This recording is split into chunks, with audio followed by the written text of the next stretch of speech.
吗？来源，你要忍住啊！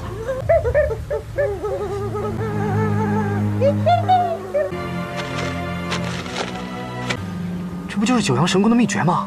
太好了，我先试着。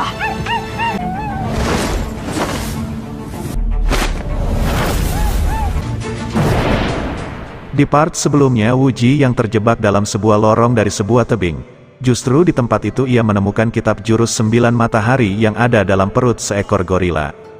5 tahun di tempat tersembunyi itu ia terus belajar kitab jurus 9 matahari, dan ia tetap terus-menerus memberi makan kepala keluarga Zhu di balik dinding batu yang jadi batas antara mereka.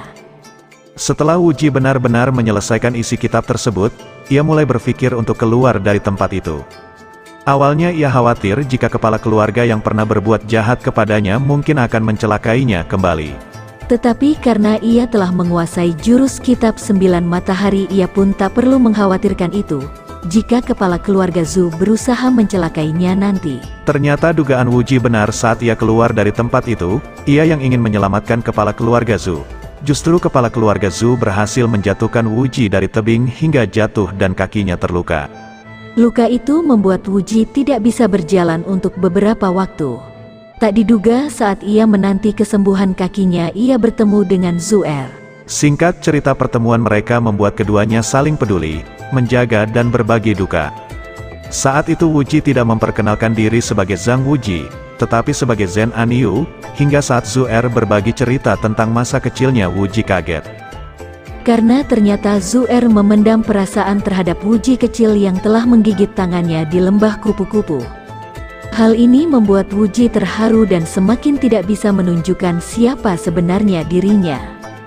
Zu'er yang simpatik terhadap sikap baik Zhang Wuji ikut bersedih dan geram mendengar cerita bahwa Wuji telah dicelakai oleh keluarga Zhu. Singkat cerita, Zu'er pun diam-diam menyerang nona keluarga Zhu dan ia berhasil meracuni nona itu. Tetapi sayang, ia tidak bisa lolos dari kepungan sekte Mei yang secara kebetulan sedang singgah di tempat itu. Ia tertangkap dan ia akan dihukum karena perbuatannya. Sebelum ia menerima hukuman, ia meminta kepada ketua sekte Mei untuk bertemu Wuji. Hal ini dikabulkan oleh Biksu Miju yang memerintahkan Zhou Shiro dan Ding Minjun pergi mengawal Zu'er menemui Wuji. Zu'er yang malang sebenarnya hanya ingin menanyakan apakah Wuji mau bersamanya dan ia hanya ingin berpamitan, tapi di luar dugaan terjadi pertarungan antara mereka. Dalam pertarungan ini Zhang Wuji kaget saat mengetahui bahwa wanita cantik yang sedang berusaha menyerang Zu'er adalah Zhou Shiro yang pernah menolong dan menyelamatkan Wuji di masa kecilnya. Dengan bantuan tenaga dalam dari Wuji, Zu'er pun mampu mengalahkan Ding Minjun dan Zhou Shiro. Kemudian menyadari bahwa sekte Mei akan menangkap mereka berdua. Zu'er pun membawa Wuji pergi dengan sebuah rakit karena saat itu Wuji masih belum bisa berjalan. Tetapi keduanya akhirnya tertangkap oleh Biksuni Mijue dan jadi tawanan yang harus terus mengikuti rombongan sekte Mei menuju puncak terang sekte Ming. Saat itu Zhou Shiro masih tidak tahu bahwa pemuda cacat itu Zhang Wuji. Hingga saat Wuji dan Zhou Shiro berusaha mencari obat untuk mengobati salah satu murid sekte Mei yang terkena racun, Zhou Shiro yang hampir terjatuh diselamatkan Wuji yang secara otomatis membongkar kepura-puraan Wuji yang sebenarnya sudah bisa berjalan kembali.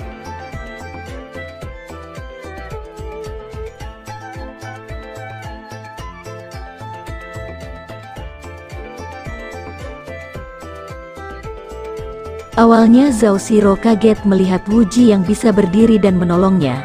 Ia pun segera mengeluarkan pedang dan mengarahkannya kepada Wuji. Wuji pun akhirnya menjelaskan bahwa ia tetap berpura-pura cacat untuk mengurangi kecurigaan Biksuni Mijue terhadapnya. Wuji pun mengeluarkan sebuah sapu tangan yang dulu pernah diberikan Zhou Shiro kepadanya waktu kecil untuk menunjukkan bahwa ia adalah Zhang Wuji yang pernah ia tolong. Zhou Shiro pun terharu melihat pertemuan ini. Mereka pun tetap kembali ke rombongan sekte Mei dengan tetap merahasiakan kejadian itu.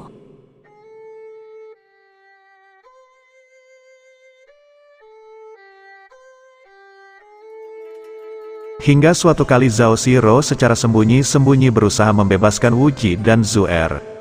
Tetapi Wuji menolak niat Zhao Shiro untuk pergi karena ia tahu kemungkinan buruk yang akan terjadi terhadap Zhao Shiro jika gurunya mengetahui bahwa Zhao Shiro lah penyebab kebebasan mereka.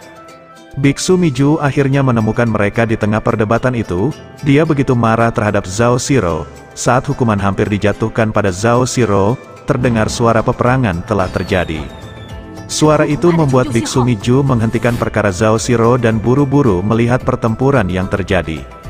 Nampak beberapa orang dari Sekte Ming bertarung hidup dan mati dengan tokoh-tokoh dari ke-6 Sekte Lurus. Melihat itu Biksu Miju segera melompat ikut dalam pertarungan tersebut.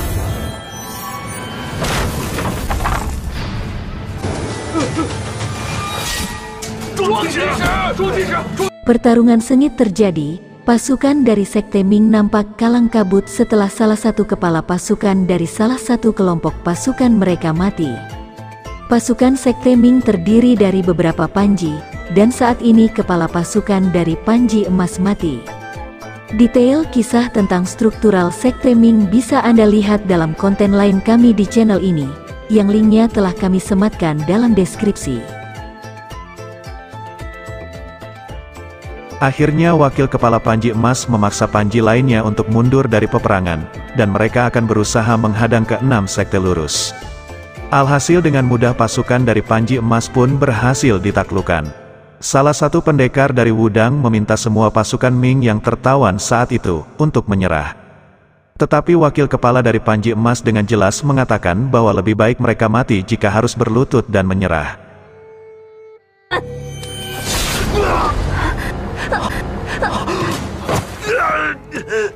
Melihat jawaban itu, Biksuni Miju yang keji memenggal salah satu tangan sang wakil ketua.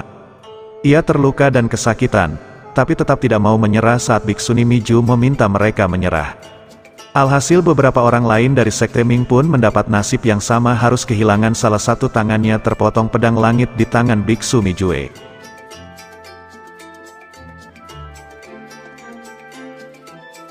Setelah itu Biksu Miju meminta mereka untuk mencela Sekte Ming.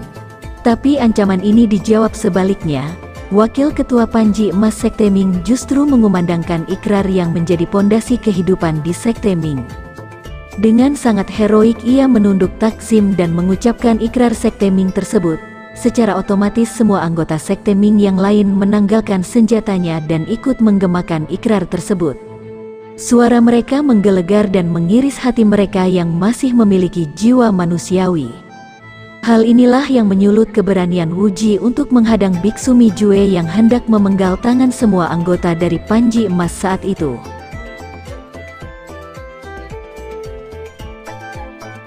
Terjadi perdebatan antara Wuji dan Biksu Mijue tentang kebajikan, kebenaran, welas asih dan batas antara baik dan jahat. Melihat Wuji yang nampak berani menentang gurunya, Ding Minjun kemudian berusaha menyerang Zhang Wuji. Tanpa mengerahkan perlawanan sedikitpun, Ding Minjun terpental terhalang tenaga dalam tinggi yang bersemayam dalam tubuh Wuji.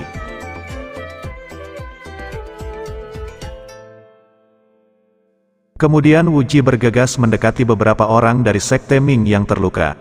Wuji berusaha mengobati mereka dengan menghentikan pendarahannya. Dengan marah Biksu Mijue pun mengancam Wuji menerima 3 pukulannya untuk menggantikan nyawa dari para anggota Sekte Ming yang ia lindungi.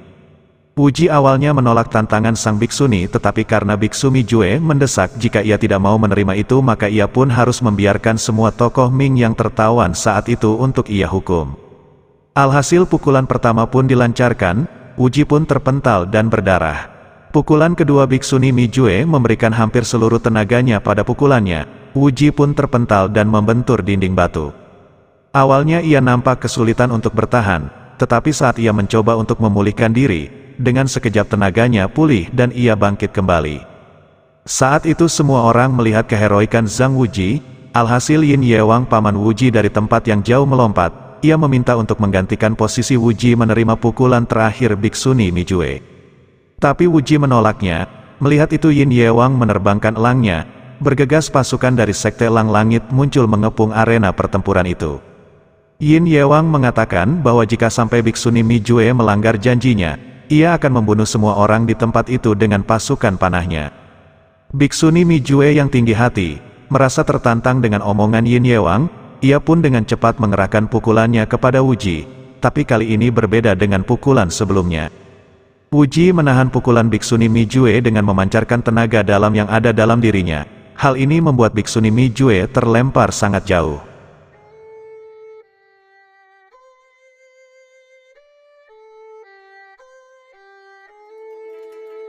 Mereka semua pun pergi dari arena itu. Tapi saat Yin Yewang melihat Zu'er yang bersama Wuji, Yin Yewang pun membawa keduanya pergi dari arena itu. Dari sinilah Wuji tahu bahwa ternyata Yin Yewang adalah ayah dari Zu'er dari istrinya yang pertama. Saat Zu'er tahu bahwa Yin Yewang menikah lagi, Zu'er pun membunuh ibu tirinya tersebut. Terjadilah perdebatan antara Yin Yewang dan Zu'er, yang akhirnya membuat Yin Yewang marah dan ingin memukulnya. Di luar dugaan kelelawar hijau, salah satu tokoh dari Sekte Ming mengambil Zu'er dan membawanya pergi. Wuji dan Yin Yewang berusaha mengejarnya, tetapi mereka tidak bisa mengejar Raja Kelelawar Hijau yang memang memiliki kemampuan meringankan tubuh yang tak tertandingi. Wuji tetap berusaha menemukan Zu'er sekalipun Yin Yewang sudah pergi dan menyudahi pengejarannya. Tak disangka Wuji bertemu Biksu Subude, salah satu tokoh lain di Sekte Ming. Tanpa alasan yang cukup jelas, ia menangkap Wuji di dalam kantong lenturnya yang sangat kuat yang tidak bisa dilepaskan oleh siapapun jika seseorang sudah terkurung di dalamnya. Biksu Subude membawa Wuji menemui para petinggi Sekte Ming. Tapi saat para petinggi tersebut bertemu, mereka justru saling berdebat untuk mengangkat ketua pengganti yang Ding Tian yang hilang. Detail kisahnya bisa Anda temukan dalam konten lain di channel ini yang kami sematkan dalam deskripsi. Tapi secara garis besar Yang Xiao sebagai utusan kiri Sekte Ming tetap patuh dan setia terhadap peraturan-peraturan Sekte Ming. Ia tidak akan mengangkat siapapun menjadi ketua kecuali mereka sudah menemukan mayat dari ketua Yang Ding Tian. Keputusannya itu dianggap sebagai hal konyol oleh tokoh Ming lainnya. Bahkan mereka mengira bahwa Yang Xiao memiliki ambisi menjadi ketua dari Sekte Ming.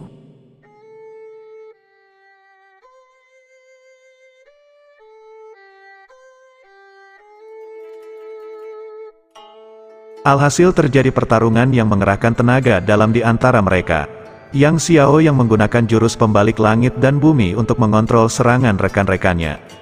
Yang Xiao sebenarnya hanya menguasai jurus tersebut di tahap awal, tetapi dengan jurus itu ia mampu melawan rekan-rekannya, dan bahkan menjerat mereka terikat dalam adu tenaga dalam yang berbahaya.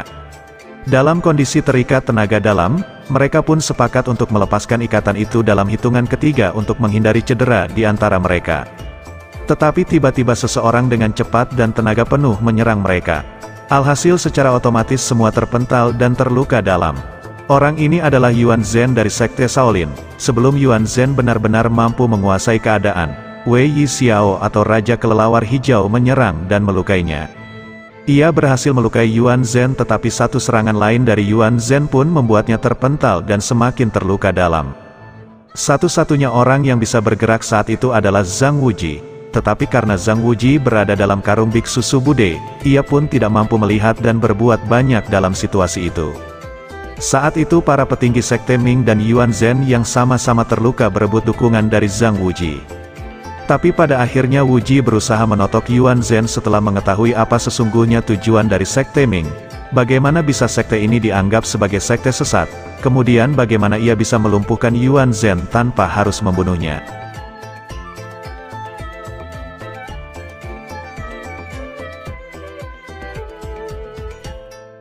Saat Wuji berusaha menotok Yuan Zhen, ternyata Yuan Zhen juga sudah menyiapkan serangan yang membuat Wuji terpental hingga membentur tembok. Dan saat Yuan Zhen merasa sudah pulih dan merasa di atas angin, ia melakukan kesalahan dengan menceritakan hubungan perselingkuhannya dengan istri dari ketua mereka sebelumnya, yaitu Yang Ding Tian. Ia pun bercerita bahwa ialah penyebab pertikaian antara keenam Sekte Lurus dan Sekte Ming. Salah satu jalan keji yang ia ciptakan adalah membunuh keluarga dari muridnya sendiri, yaitu Si Sun. Karena pembantaian itulah Si Sun menjadi gila dan membunuh banyak sekali tokoh dari dunia persilatan. Mendengar semua cerita keji Cheng Kun atau Yuan Zhen saat itu, Wuji pun menjadi marah, dan saat Yang Xiao hampir diserang oleh Cheng Hun, secara tiba-tiba Wuji menyerangnya. Sekalipun Wuji terperangkap dalam kantong lentur biksu Subu De, dia tetap mampu menerjang dengan mengerahkan jurus matahari kepada Yuan Zhen.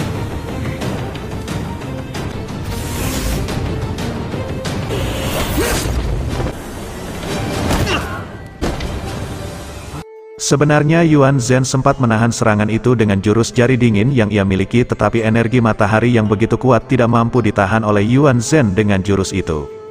Yuan Zhen terpental dan terluka, kemudian ia pun segera berlari setelah menyadari kungfu Zhang Wuji yang lebih tinggi. Zhang Wuji berupaya mengejarnya, tetapi ia kehilangan jejak Yuan Zhen dan Wuji justru melihat Yang Bu Hui yang sedang mengacungkan pedang terhadap Xiao Zhao. Dua wanita cantik ini memiliki hubungan yang unik dengan Zhang Wuji. Anda bisa lihat detailnya dalam konten kami yang lain yang kami sematkan dalam deskripsi. Pertemuan ini adalah pertemuan pertama Zhang Wuji dengan Xiao Zhao dan pertemuan pertama Zhang Wuji dengan Yang Bu Hui setelah mereka berpisah di waktu mereka masih kecil. Saat itu Wuji berusaha meredakan amarah Bu Hui terhadap Xiao Zhao. Secara singkat pada akhirnya Wuji memberitahu Bu Hui untuk segera pergi ke aula utama melihat ayahnya yang terluka. Setelah Bu Hui beranjak dari tempat itu, Wuji pun mulai bertanya terhadap Xiao Zhao apakah ada jalan rahasia di tempat itu. Xiao Zhao pun segera menunjukkan jalan rahasia yang ada di tempat itu. Lalu apa Wuji mampu menemukan Cheng Hun yang telah melarikan diri dalam kondisi terluka? Seusai part ini Anda bisa melihat part khusus selanjutnya di channel ini yang merupakan sebuah part yang menceritakan sebuah momen paling menarik dari kisah Pedang Langit dan Golok Pembunuh Naga, di mana Wuji secara heroik menyelamatkan Sekte Ming dari ancaman kehancuran ke-6 Sekte Lurus. Maka like and subscribe channel ini, dari jutaan kisah menarik, dan dari setiap kisah, Wuxia.